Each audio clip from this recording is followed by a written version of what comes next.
What's up mga idol?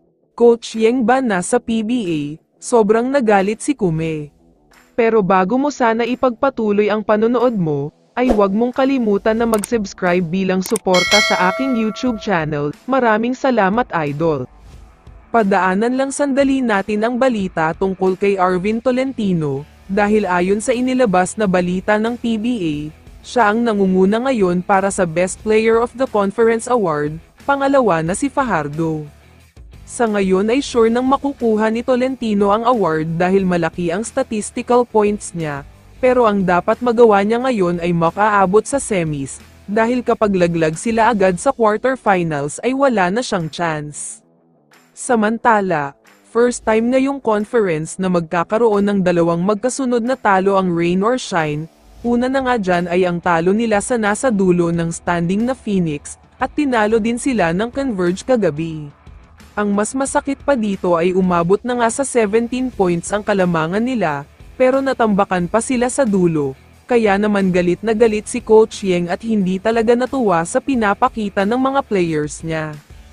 Kaya naman sa mismong laban nila kontra sa Converge, nagkaroon siya ng ejection dahil nga dalawang technical fouls na ang nakuha niya, pero bago siya umalis sa court ay sinabihan pa niya ng mura at masakit na salita ang mga referee. Rinig na rinig talaga ang mura niya kaya napasigaw ang mga fans, natawa na lang ang ilan sa mga Converge players pati na ang team owner, pero itong si Kume Marshall ay hindi nagustuhan ang ginawa ni Coach Yeng.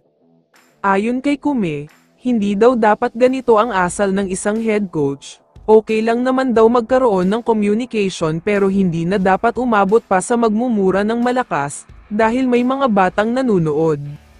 Pati sa TV ay narinig talaga ng husto ang mura niya kaya hindi daw ito maganda, kaya naman pinatawag daw niya sa PBA office itong si Coach Yeng, at mukhang may malaking penalty nga na ipapataw ang PBA sa kanya.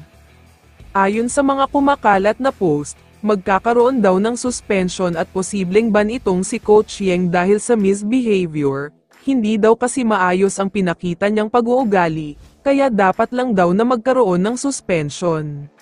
Uulitin ko lang na ito ay kumakalat lamang na post, pero sa tingin ko ay part of frustration lang naman ito. Mainit ang ulo niya sa loob ng court pero mabait sa labas, kaya sa tingin ko ay hindi na dapat maban dahil dagdag excitement sa laban ang ginawa niya.